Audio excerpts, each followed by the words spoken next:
Hello friends, welcome back to my YouTube channel. कैसे हैं आप सब? आई होप कि आप लोग अच्छे होंगे और साथ ही साथ अपना-अपना पढ़ाई भी अच्छे तरीके से कर रहे होंगे। तो दोस्तों आज मेरा ईवीएस में सेट नंबर 5 है और ये 2016 का है। तो दोस्तों सेट 5 में से मैंने कल 15 पीवाईक्यू क्वेश्चन डाल चुका हूँ। यदि आप लोग वो नहीं देखे हैं तो ज़रूर देख लीजिएगा और इससे आगे जो कल मैंने 15 पीवाईक्यू क्वेश्चन डाला था उससे आगे मैं आज करूँगा। तो दोस्तों आप लोग जो है वीडियो को लास्ट तक ज़रूर देखिएगा। तो दोस्तों इससे पहले दोस्तों इस वीडियो का जो टारगेट है, बस इस वीडियो पर 10 लाइक का टारगेट है। तो आप लोग को बस 10 लाइक इस वीडियो पर जो है कंप्लीट करना है। तब दोस्तों आज का क्लास जो है यहीं पर स्टार्ट करते हैं। तो दोस्तों आज का जो पहला प्रश्न है वह है, निम्नलिखित में से किसकी सुनने की शक्ति इतनी तीक्ष्ण होती है कि वो वायु से पत्तों को हिलते ही ध्वनि और घास पर किसी जानवर के चलने की ध्वनि में अंतर कर सकता है? पहला ऑप्शन में है गीद, दूसरा में रेशम का कीड़ा, तीसरा कुत्ता और चौथा बाघ। तो सबसे ध्वनि जो तीव्र सुनता है वह है गीद। तो इसका ऑप्शन नंबर ए सही हो जाएगा। और उसके बाद दोस्तों दूसरा क्वेश्चन है आज का, जब कोई व्यक्ति ट्रेन द्वारा अहमदाबाद से केरल की यात्रा करता है तब वो अनेक सुरंगों को पार करता है। ये सुरंग डैश पर्वतों में है। पहला ऑप्शन में है अरावली, दूसरा पश्चिमी घाट, तीसरा पूर्वी घाट और चौथा विंध्याचल। तो ये सुरंगें जो होता है दोस्तों पश्चिमी घाट में होता है, तो इसका ऑप्शन नंबर बी हो जाएगा। तो दोस्तों इसके बाद आज का तीसरा प्रश्न है, पृथ्वी गोल है, वास्तव में पृथ्वी पर ऊपर नीचे कुछ नहीं होता, केवल सापेक्ष होता है। हम भारत के लोग डैश के लोगों के सापेक्ष उल्टे हो सकते हैं।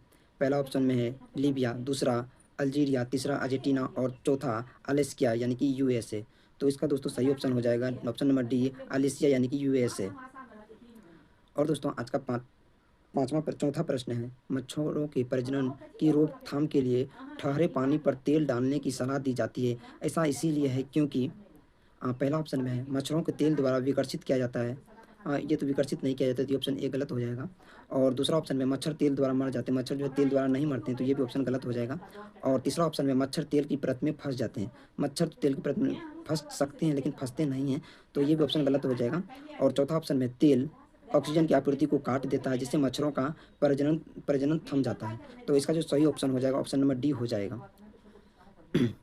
उसके बाद दोस्तों आज का पाँचवां प्रश्न है, निम्नलिखित में से कौन सा कीट मधुमक्खियों की भांति कॉलोनी में एक साथ नहीं रहता है? मतलब कौन जो है मधुमक्खी एक साथ नहीं रहता है उसको मतलब छँटना है। तो पहला ऑप्शन में चींटी, चींटी तो एक साथ रहता है तो ये हो जाएगा। और दीमक, ये भी एक साथ रहते हैं। और चौथा में है ततैया, ये भी एक साथ रहती है, ये तीनों एक साथ रहते हैं। और मकड़ी जो है एक साथ नहीं रहते हैं, तो इसका सही ऑप्शन नंबर सी मकड़ी हो जाएगा। और उसके बाद दोस्तों आज का छठा प्रश्न है, ग्रामीण क्षेत्र के मकानों के ढांचों वहाँ की जलवायु यानी कि मौसम की स्थिति से संबंधित होते हैं। एक गांव के मकान के लक्षण नीचे दिए गए मकान मजबूत बांस के खंभों पर बने होते हैं। अंदर से भी मकान लकड़ी से बने होते हैं। मकान जमीन से लगभग 3 मीटर से 3.5 मीटर की ऊंचाई पर बने होते हैं। मकानों की छतें ढालू होती हैं। यदि इन गांवों में भारी बारिश होती है तो यह गांव किस राज्य में होना चाहिए? यहाँ जो दोस्तों बात कर रहे हैं, मकान जो है मजबूत बांस के खंभों पर बने होते हैं, वह जो असम में बने होते हैं। और इसके मकान की लकड़ी का ये बना होता है, ये भी असम में होता है। और 3 से 3.5 मीटर ऊंचे होते हैं और यहाँ पर ढालू छत होती है, ये असम में होता है।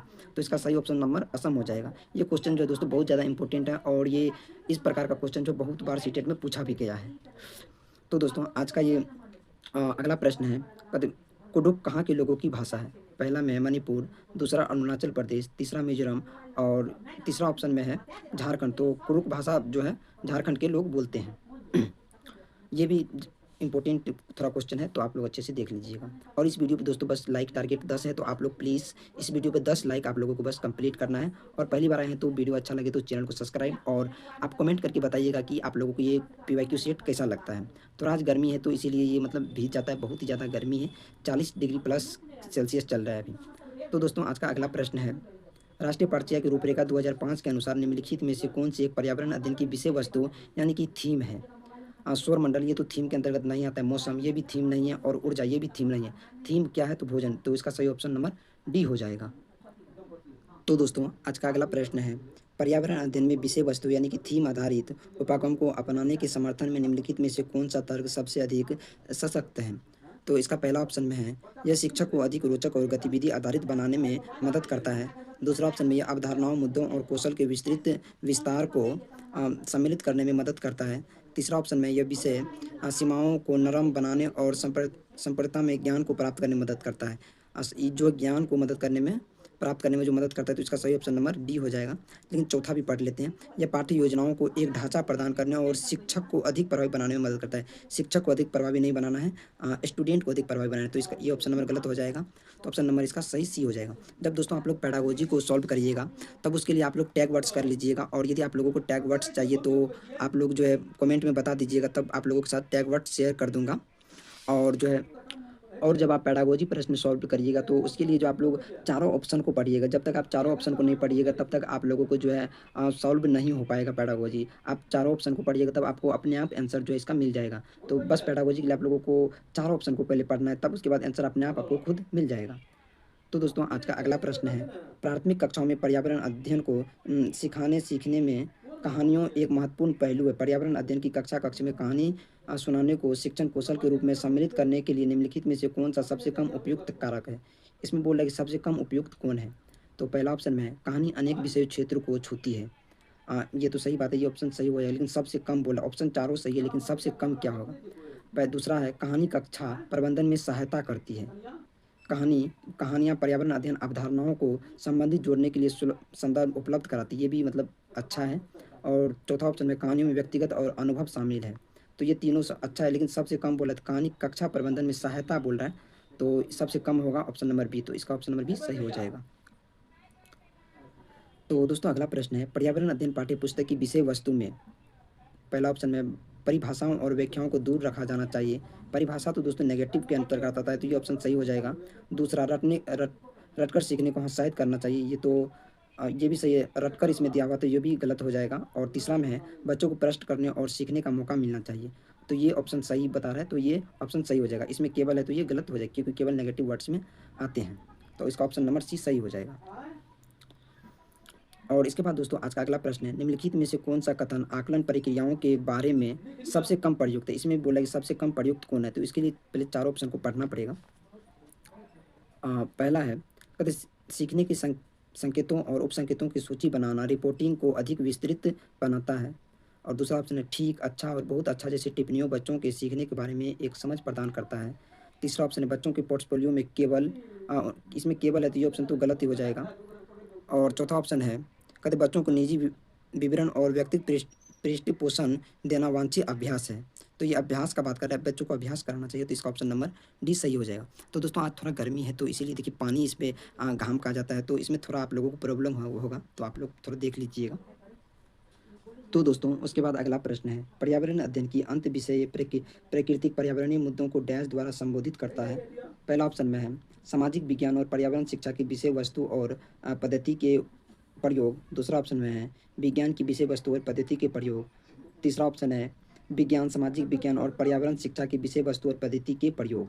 तो इसमें बोले पर्यावरण मुद्दों को डैश द्वारा संबोधित करता है। पर्यावरण अध्ययन का सही ऑप्शन ये सी हो जाएगा, विज्ञान, सामाजिक विज्ञान और पर्यावरण शिक्षा की विषय वस्तु और पद्धति के प्रयोग के लिए। तो उसके बाद दोस्तों अगला प्रश्न हो जाएगा, कक्षा 5A के शिक्षक एक सवाल देते हैं। सवाल है कि पेड़ों के 5 लाभ लिखिए, जबकि कक्षा बी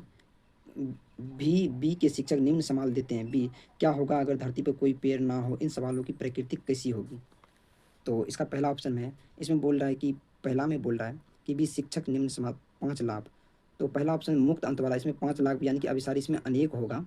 और दूसरा में है बी, यानी कि बोल रहा है कि धरती पर कोई पेड़ ना हो, यानी कि बी बंद, यानी कि इससे आगे कुछ हो ही नहीं सकता है, तो ये बंद अंत वाला अभिसारी है। तो इसका ऑप्शन नंबर ये सही हो जाएगा। इस प्रकार का प्रश्न जो है दोस्तों सीटेट में बहुत बार पूछा गया है, तो ये आप लोग देख लीजिएगा।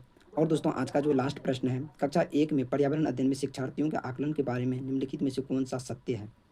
पहला ऑप्शन में है मौखिक परीक्षाएं क्योंकि हो सकता है बच्चों को लिखने में सक्षम ना हो, ये भी हो सकता है कि ऑप्शन ए सही हो सकता है। दूसरा कहते ड्राइंग क्योंकि बच्चों को इसमें आनंद आता है, जिसमें बच्चों को आनंद आता है वो तो रहेगा ही, तो बी भी सही हो जाएगा।